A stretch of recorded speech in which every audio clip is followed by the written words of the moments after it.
Hello World Wide Web, I'm Dr. Shado, the internet personality of us here.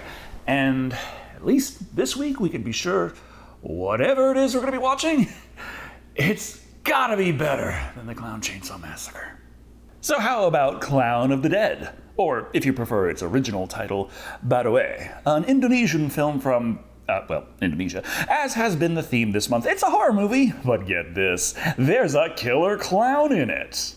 Unlike the previous two examples, though, this one actually has a reasonable running time of about 86 minutes, and it has a major change of pace, something resembling a story to go along with it.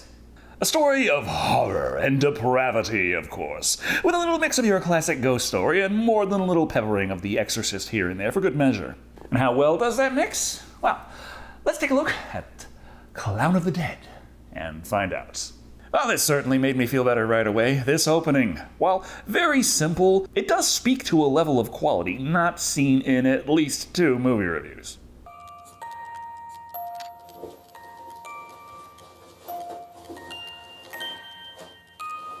Clown puts on makeup, creepy music box music plays, the angles are way too close and disorienting, and it just feels really refreshing after all we've been through. So let's drop the quality right away as soon as the movie proper starts, introducing Donald, played by Daniel Topan. Are you familiar with the concept of knocking, Vino? I did knock. No one answered. Because wow, I'm not really sure how good or bad the Indonesian acting is, but I can rest assured it is better than the dub because seriously. Hilariously, they do actually attempt to match the lip sync, yet somehow that seems to make things worse. Vin, what should we do to this guy? It's the oddness that comes from trying to match the lip sync while also attempting to have a one-to-one translation with the original script, which ends up with this really weird cadence you might recognize from another property that attempted this, Speed Racer. Big D helps Little Vino, played by Fenedito Redita, to set up a little prank for Pharrell, played by Christopher Nolan. The classic shaving cream to the face. What is wrong with you? And no, there is no hidden gem here in the dub acting. This is about the baseline we have to work with the whole way through. But there's a knock on the door. Raisa, played by Ratu Felicia, she's the landlord, and hey, Pharrell's a bit late on his payment, more importantly. And tell the naughty boy hiding behind the couch he shouldn't go to the project next door. It's not safe, okay? Well, at least now we know where the horror movie's gonna start. But how did Vino even get in? You've forgotten to lock the door again. Come on, this is a safe neighborhood. And it takes less than a second to lock a door, and one little oopsie means you never get a chance to make an oopsie again. Only a pretty face would go through that door. Morning, everybody. Introducing Kayla, played by Aurelia Morimans. You can easily recognize her as, for some reason, she is the one whose dub voice comes exclusively out of the left channel. Well, too many characters on set. It's time for Vino to get the hell out of there. Don't go to the project next door. All right. How long until he goes to the project next door? Come on, guys. Let's go to the project next door. It is literally the next scene. Anyway, get this. Big D is a writer, but his writing has been having trouble, which is bad because he needs to graduate, and this is important because I guess he's writing something for finals or the like. But Kayla is having trouble breaking through to him. D, are you listening? No! I mean, you gotta appreciate just how straight and direct the man is. Nah, he's engrossed in the Indonesian pastime of arguing about soccer on Twitter. See this? Ball is round. Ball is round? Ball is spherical. A roundabout is round. That's a good one. Ball is Round is a blogger. They insulted his preferred team, and this is important because I don't know. I have no idea about these things. I never really enjoyed balls being kicked.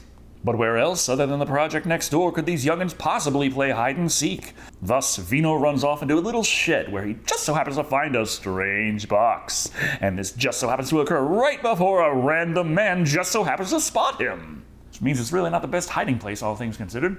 So he runs for his life, fleeing from the project next door.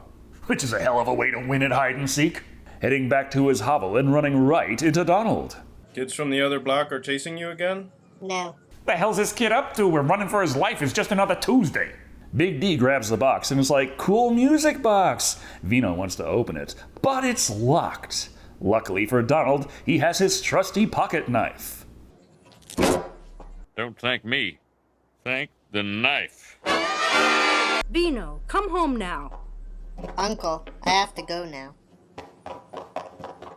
It's not even enough time for a thank you. Hey, thank you, Uncle Donald, for unleashing that horrifying clown ghost upon the world.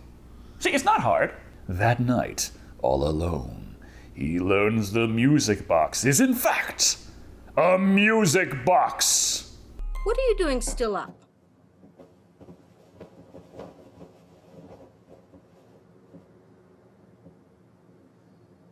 The kind of music that is at both times hypnotic and strangely inaudible for every other character on set. Because as soon as his mom's out of frame, pop, music box open again, and goddamn, that thing's got some seriously wound springs on it, as he leaves it playing the whole fucking night, and somehow it's still going. The kid likes it so much he's sure to show it to all his friends the next day. Morning, kids.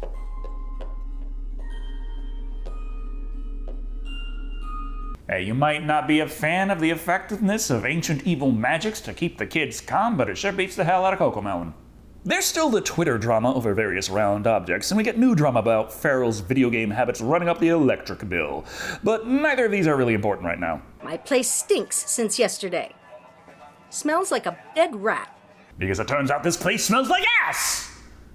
Which is honestly just something I kind of assumed going in. Want to come? Where?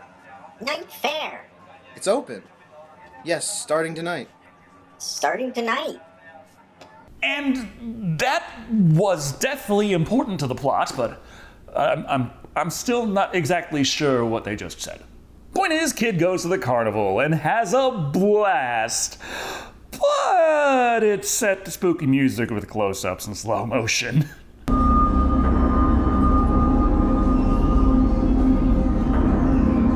You know what that means. Baba is dead. He just fucking dies off screen.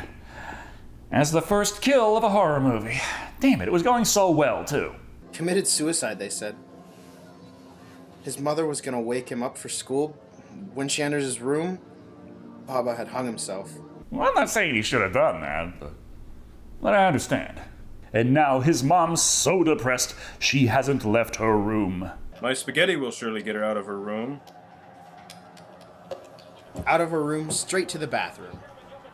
Diarrhea. Just shut up. That's who he reminds me of. The CDI King of Hyrule. I wonder what's for dinner. My spaghetti. Oh boy! Diarrhea. Just shut up. But what's this? Now the music box doesn't play music anymore, and the lid won't close, making it kind of a shitty box as well. No worries, Big D can fix it. Later, more importantly. Damn, it stinks. Next time, flush right away. I thought it was you who forgot to flush. This place smells like shit! More than usual. Slightly more important. Lucy is dead, Dee. Another kid in the friend group is pushing up daisies. 2 down, 2 to go. Big D's like, how the fuck did that happen? So Risa explains, last night they went to the night fair. And that's not actually relevant to what happened. So fast forward to this morning, and Lucy's mother was gonna surprise her with an early birthday present. She asked Lucy to stay in the car with her eyes closed. And then she got distracted, arguing over Twitter on soccer teams. Forgot it was 115 degrees outside. Actually, it's far more tragic than that. We see the early birthday present was a cute widow puppy, but for some unknown reason, Lucy in fact left the car and wandered out into the road. No sign whatsoever that it would turn out like this. Like a fucking isekai! Goddamn, Truck-kun's been expanding their operations! Strangely, however, the friends group seems to be even smaller than expected, even now. You're playing alone today? It's probably just practicing. Where is Anakin? Try hanging clothes on the rooftop? We've had 2 child fatalities in as many days.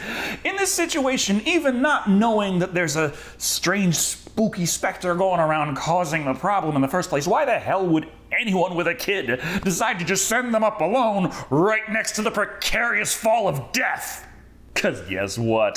Anakin, played by Panji Rafeta Putra, takes a wee little break from chores to walk towards the edge of the roof, terrifying the onlookers below. Step back. Also interspliced, there was a scene with the fish tank with the fish dead, and they looked kind of like real fish that were really dead, so kind of skipped over that part. I'll take kids fake falling to their fake death 100 times over actual dead fish, thank you very much. Well, nothing to do but collect all the kids' belongings and donate them to the foundation. But first things first, we've got that Twitter feud going on. This guy just lost 200 followers and he's blaming me. Now he wants to report me to the police. How the fuck does that work? You pointing out that your preferred team was better than they said somehow lost them 200 followers, which somehow matters, and somehow needs to get the police involved? Hey, every single time I, or literally anyone on this platform, uploads a video to YouTube, I lose about 50 subscribers. So, where do I send my lawyers or the cops to deal with that? Now Big D's on the defensive, but never mind him and the round balls for now. Look at this! Baba had been drawing a weird clown before he died. Not only that, it looks like Lucy had also been drawing a weird clown before she died. And when they search Anakin's belongings... No clown drawings here. Oh well, it's in the clear now, guys. 2 kids drawing weird clowns before they die? I mean, that was a little suspicious, but if the third kid didn't, well, obviously nothing to see here. But wait! It turns out they didn't get all of Anakin's things, and wouldn't you know it, the last bag he had left just so happened to be full of weird clown drawings. Well, now it's something to be concerned about. But where could a clown have come up in these kids' lives? Well, Vino found that music box at a construction site of the night fair, and Farrell recalls that Baba was going to the night fair. Not only that, Anakin had just gone to the night fair. Probably. Raisa also said the night before Lucy died, she went to the night fair with her mother. Well, the thing is, just next door and incredibly popular. Personally, I'm wondering how the hell you 3 haven't been there yet. So they go to the night fair.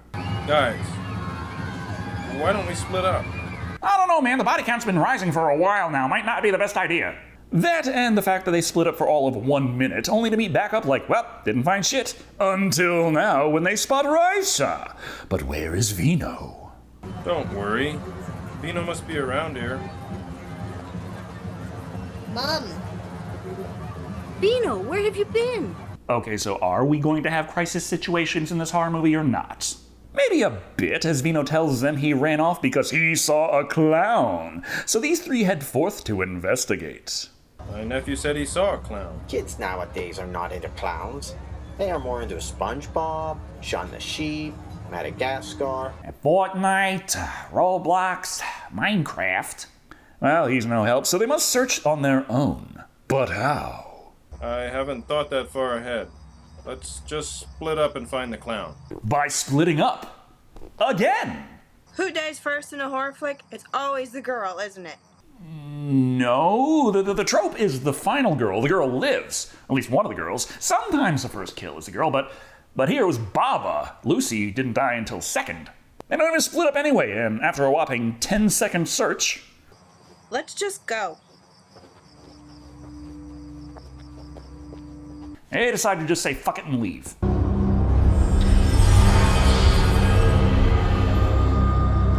But the clown was there the whole time.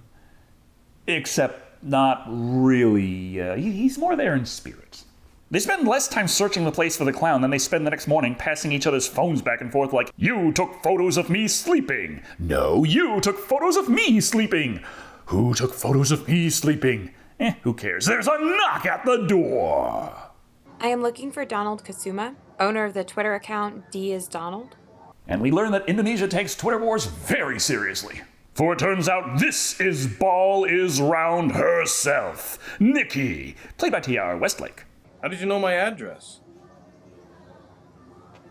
You're not the only one who can dig some information. I have sources too. That doesn't even remotely answer the question.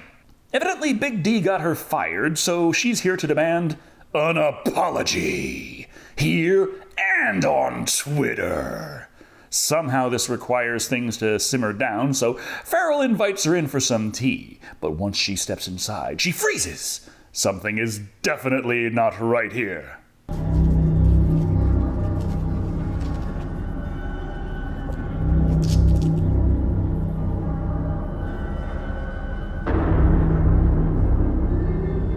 I can't stay here. Forget everything I said. That's right, baby. Big D don't do apologies. Running like hell, she asks her brother if he felt anything weird here, which seems an odd question. What did you see now? I'll tell you on the way. So glad I wasn't born with your sixth sense. Because she's a psychic, and evidently her brother is not. So why is she asking him, of all people?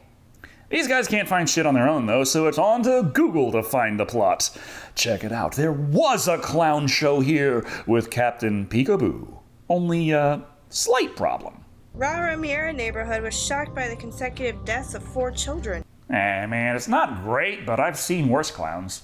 Signs of being sodomized? Never mind, get the wood chipper. Captain Peekaboo was quickly captured but let go because his alibi checked out. Well, you mind filling us in on what the alibi evidently was? It's kind of hard to say, oh yeah, they had that pile of dead kids over there, but he pinky swore he didn't do it, so... But looky here, the clown has the very same music box they do.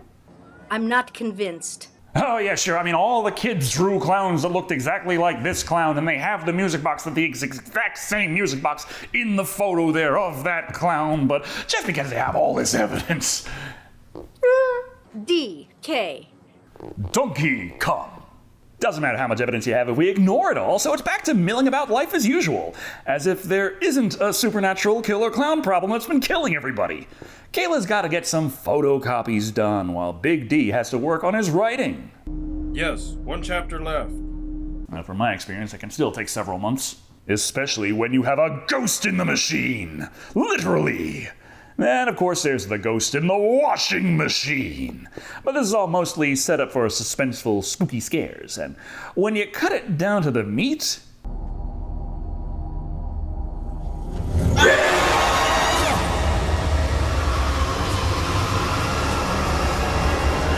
Kayla chops off her fingers in terror. Except not really. Turns out none of these scenes really matter all that much. Farrell can stick his head in the washing machine like he's trying to say something to his stepbrother, but it's just a jump scare immediately followed by the shocking revelation that Kayla's fingers are fine. Well, at least Big D has an idea. You caused all this.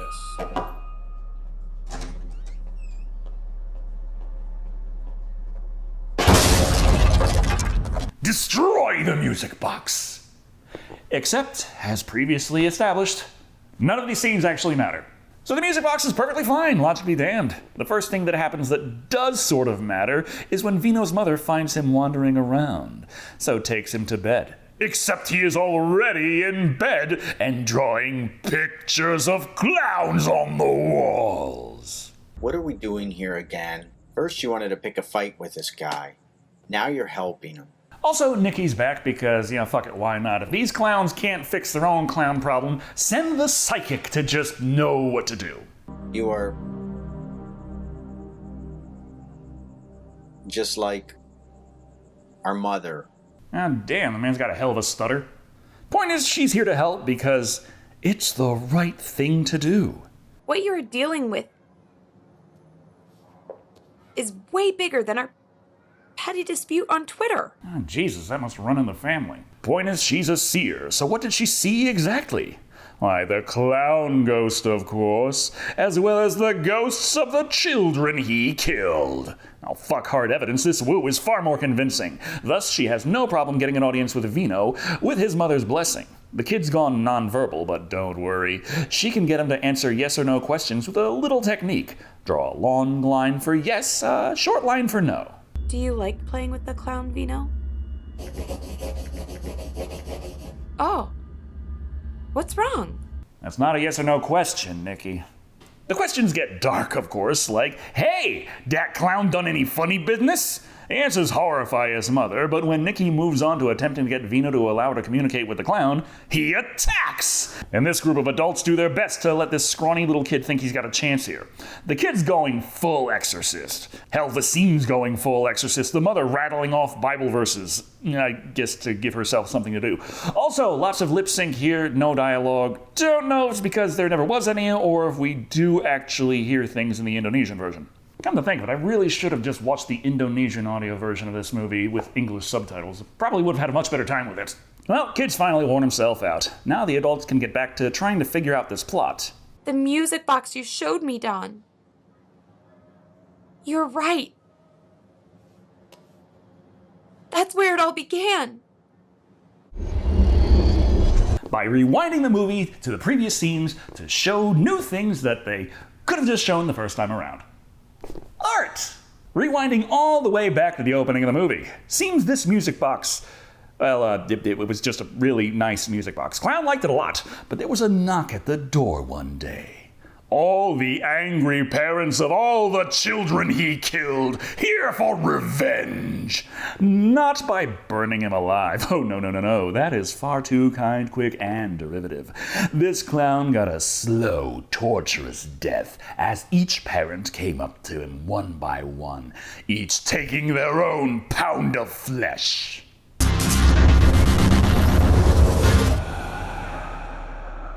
But as you see, we can only add extra details to scenes that we have already seen before. Baba's death? I'd have it off screen. Fuck it, let's skip right ahead to Lucy. The clown lured her with a vision of the very puppy she was to be gifted by her mother.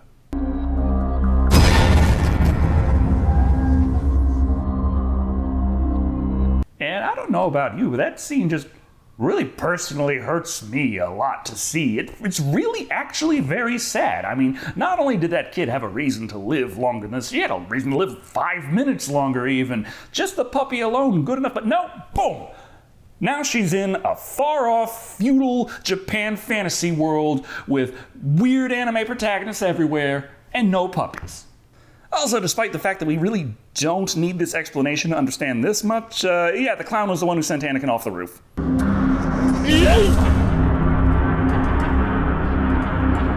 at least now we can actually see the clown, and therefore I can critique its design and say, it's actually a really effective horror clown design. It is definitely unsettling, but also the thing that's harder to do, it still looks like the kind of clown that might actually get hired at some point to entertain kids.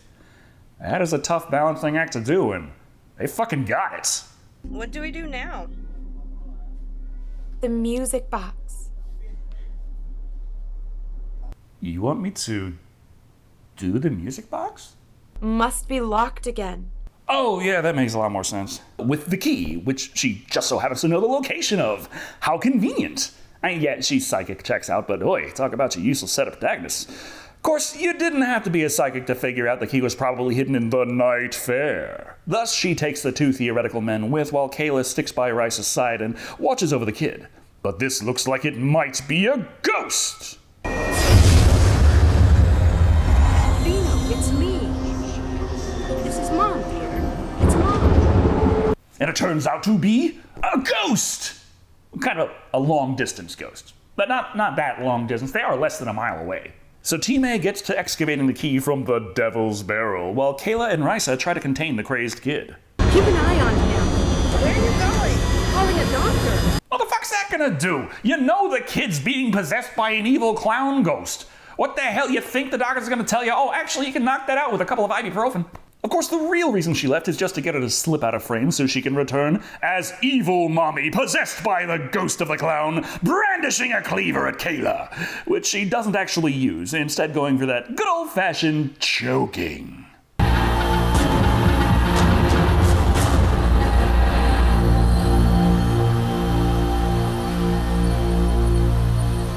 And despite how survivable that already looks, she does not go ahead and finish the job. And no one ever accused the clown of being smart. So now it's evil mom versus suddenly not evil kid. But what was buried in the devil's asshole? The corpse of the clown, and the key is in his pocket. So toss it up to Nikki and she can close that music box up no problem, and then poof, the haunted clown issue is no more.